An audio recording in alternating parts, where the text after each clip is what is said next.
Hey everyone, it's your fearless leader, MJJJJJ. Welcome back to the Ability Warriors podcast. So I tried to do this episode 3 or 4 times yesterday. It was not a good day. So I'm gonna try and re-record this. So I hope you all enjoy the message. And as you all know, I am uploading these Monday, let's rewind. Sunday through Thursdays, so you can listen to my lovely voice on those days. And I hope you all like it. And if you do, please comment and like and subscribe and share it to all the lovely fellow ability warriors out there. I'm just gonna readjust my chair here and we'll get into the topic of the day today. So as I said before, I tried to record this yesterday and it did not reach my standards, so I'm gonna try again. So what my intentions were for yesterday's podcast were to kind of share with you guys if you're in not such a good headspace and you feel alone and you feel like you have nobody to turn to, this episode will help you to calm down and to cope and to just get through to the next day. I wish I had this platform years ago so I could help the people that I'm helping now, back then. But now that I got you guys listening, let's hop right into it. So when you're having a bad day, the best thing to start off is to have positive mantras lined up in your head, because sometimes you may not be able to read them because of your different ability, or maybe because you can't, just because of your different ability.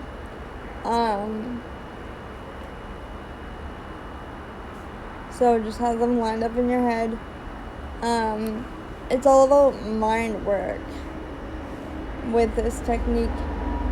That way you don't have to struggle to do stuff physically, because my different ability is physical, so I do a lot of mind things and not really a lot of physical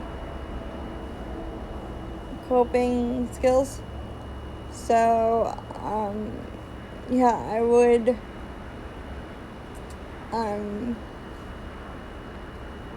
have positive mantras like, you are enough, you are beautiful, you are handsome if you're a dude,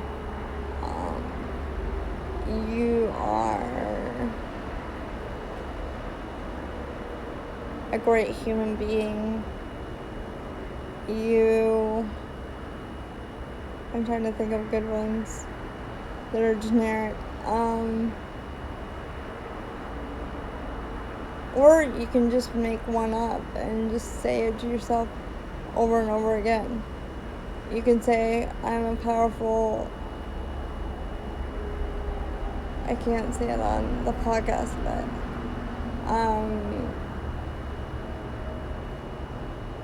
you're a powerful bee.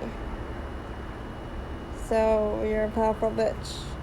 I said it, and hopefully I can still put it up and they're not taken down.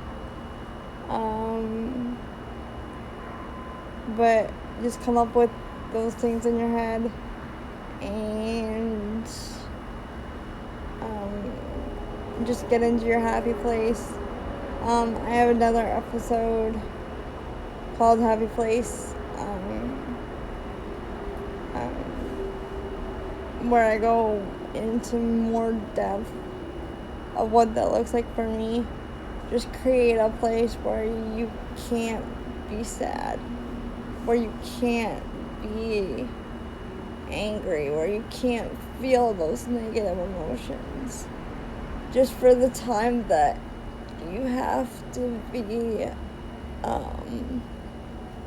I'm not saying don't feel them.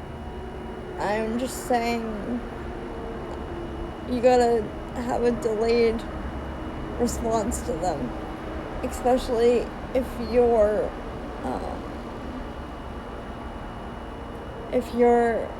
working with another individual or with one of your workers to try and get up out of bed or do daily tasks during the day.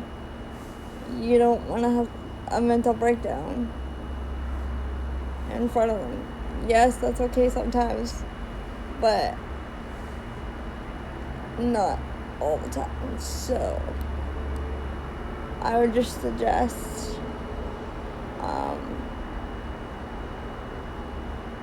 to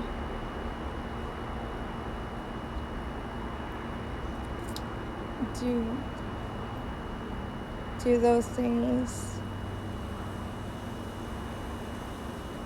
So to recap, we're gonna put positive messages in our brains, and then we're going to think of a happy place, and then we are going to ground ourselves, whether that be meditation, whether that be gratitude journaling, and you can do that over your phone with your voice, like 5 things you're grateful for, and also in that you can ground yourself by using your 5 senses. So name something in your journal or in your gratitude journal. Just have a section for grounding and just write down your 5 senses: taste, smell, sight, and hearing. And then just write down every day what you see, what you feel, what you smell, and what you taste. It doesn't have to be taste, but whatever your 5 senses are, even if you have 4 or 3 or whatever, you can use those to like know where your head's at and know what you need to be able to cope with the rest of the day. So once you've grounded yourself, I do comforting techniques. So I usually grab a snack, or if it's early on in the day, I grab a hot tea, or if you're not a tea person, I would do lemon water or cucumber water or something that's just comforting and self-care. Yeah, I know I said self-care, but anything that makes you feel better, whether it be a healthy snack or complete garbage, at least you're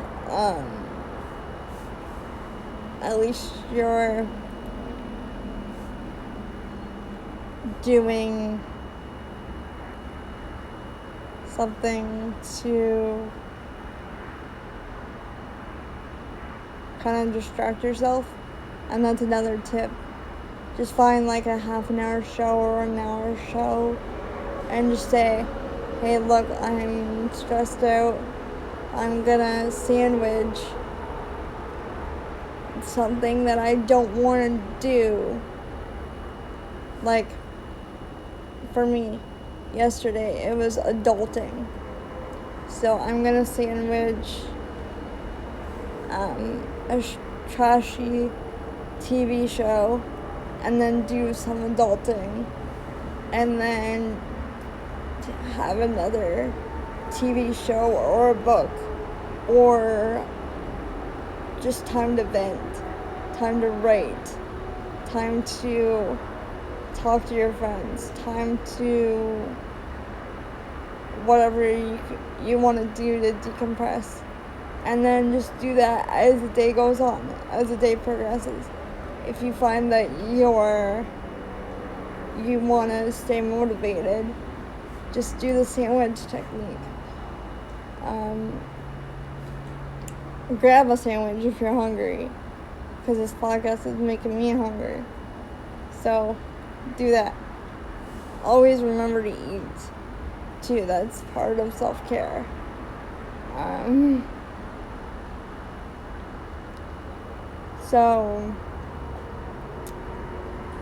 So let's recap again. So it's morning mantras, morning affirmations. It's thinking of your happy place, voice recording it so you can listen back to it. It's reading a book, reading a religious scripture. It's finding comfort food or a comfort drink like tea or cucumber water. And then it's sandwiching productiveness with distraction based things. So if you know something's gonna be stressful, just right after do something pleasurable, whatever that may be for you. And then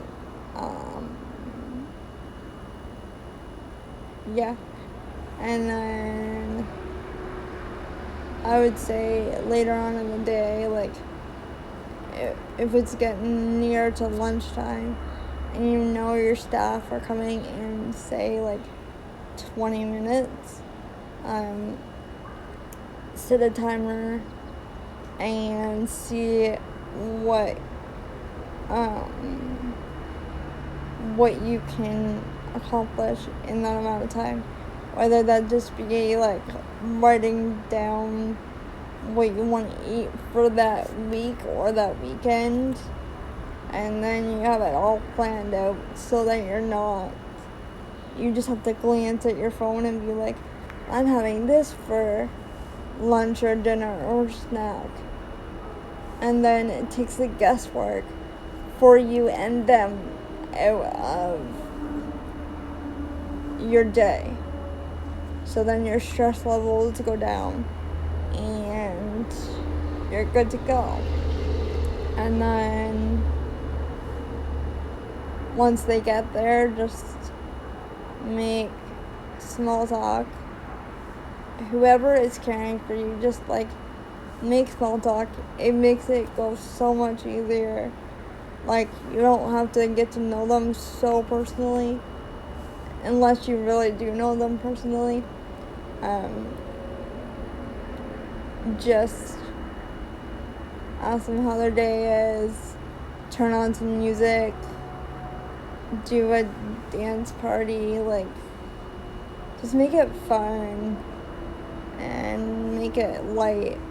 Because that's what I noticed yesterday. I was all about business. I was all about getting stuff done. I was like a workhorse yesterday. I didn't make space for fun. So I would highly recommend to make space for fun. Like right now, I have an hour, so I am packing in all the fun that I can, because I know it's going to be stressful when they show up. And then I'm going to, probably after they leave, like I said, do the sandwich technique and decompress by watching a show or reading a book. I feel very repetitive in this episode. I'm sorry. But moving on to the next tip, sort of go along with that, I would say,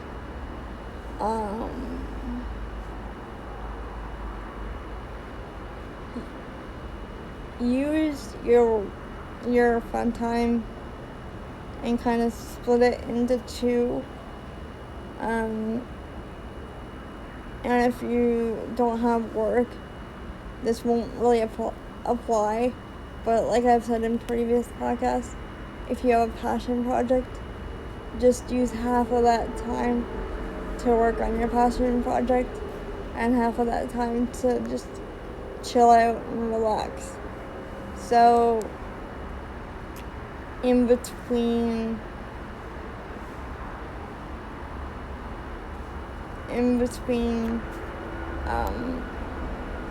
your caregiving or you receiving care, just find ways to decompress, like I said. And oh yeah, that's where I was going with this. Okay, I'm bringing it back around. So you take that time and you split it if you're working. This only applies if you're working, or doing your passion project. You split whatever time you have available. You do like half an hour or whatever it is devoted to one thing. You can set a timer if you want. You can put a timer on your phone, put a timer on another assistive device.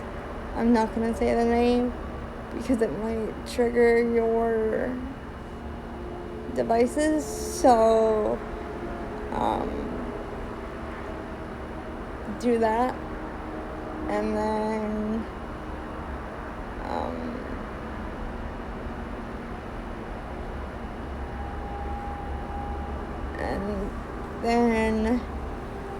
after the sandwich technique, after they leave, I would, depending on how you feel, depending on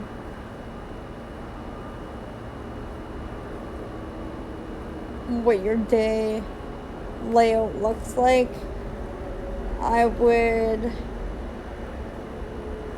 for me, I get the most done in the morning. So I would schedule all my meetings and all my stuff in the morning. But if you're more of an afternoon person, this is where your section of the podcast comes in.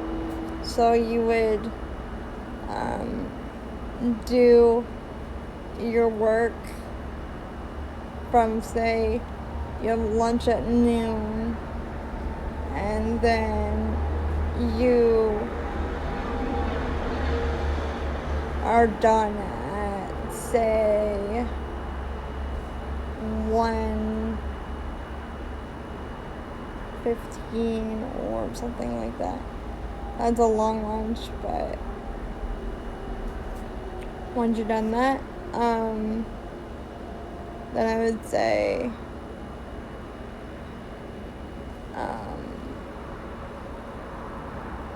do all the administrative stuff. So do like, and administrative stuff doesn't apply to work. I just mean like do adulting. So do like, and I would do this in the morning, but for all you night afternooners, I would do after lunch anywhere between noon and 1. After 1, I should say, you could do your emails and your online banking and you're paying bills and you're checking the actual mail, like your mailbox, and then you meal prep for the week. At least this is what I do. And then you, for me, I would do a podcast because that's my passion project. So what I'm doing right now is before they arrive for my lunch, because I am not an afternoon person. After 1, I am self-care mode all the way up until 4. And sometimes I have meetings and social stuff, but it doesn't take up that whole time and not a lot of energy. So, but I get I'm my most productive in the morning hours. So from 6 a.m. to about noon, that's when I'm the most productive. Or noon-ish, maybe 1:30. I end up getting distracted by around 2.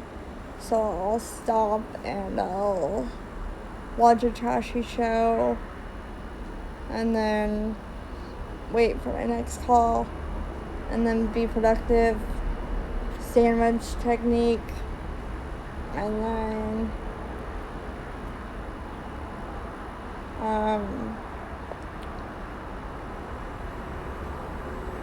then that's where we have my night call. So the structure of my day is very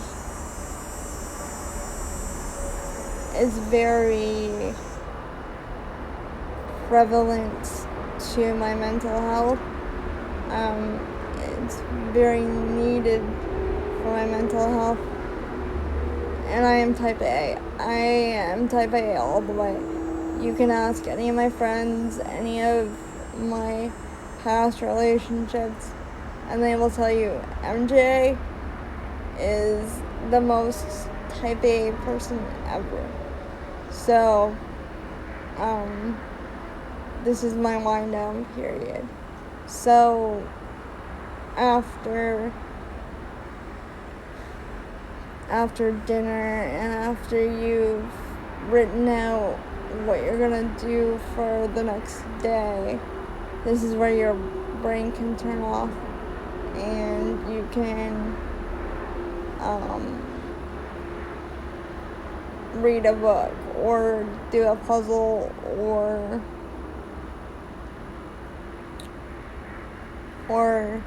like me, catch up on YouTube subscriptions, listen to a podcast, make sure you got it lined up for when you go to bed. That's another thing I do. I listen to a podcast in the morning to wake up the first hour that I'm alone, and then I do it to fall asleep. I know that's not recommended by the scientists of the world, but that's what I do, and it helps. And then when my caregiver gets here, I usually end up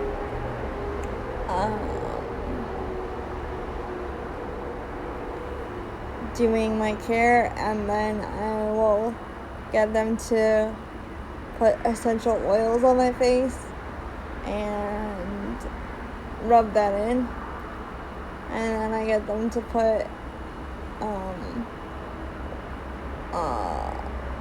Aveeno or any like face cream on my face. It's just a nice way to end off the night.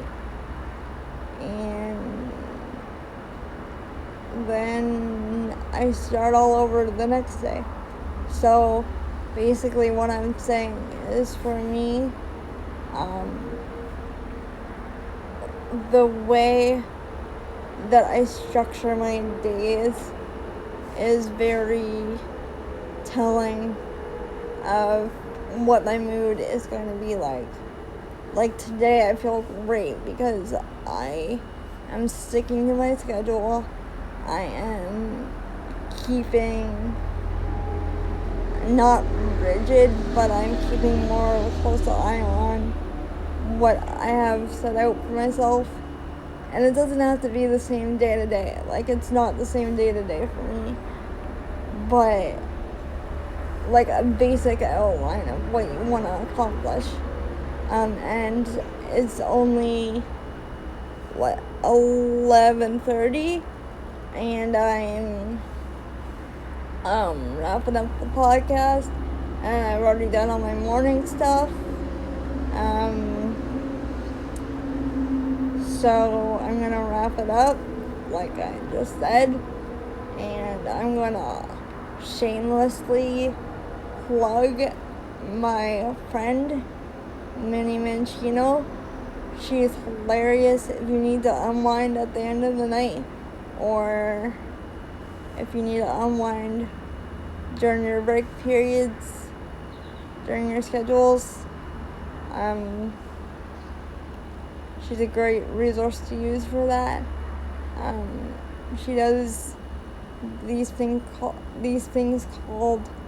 mini-casts, and they're just an insight to her life and an insight to how she thinks, and just funny little anecdotes and sometimes serious discussions. And she posts Monday, Wednesday, Friday, as far as I know. So you should definitely tell her that the Ability Warriors leader sent you. And yeah, so that is my helpful tips for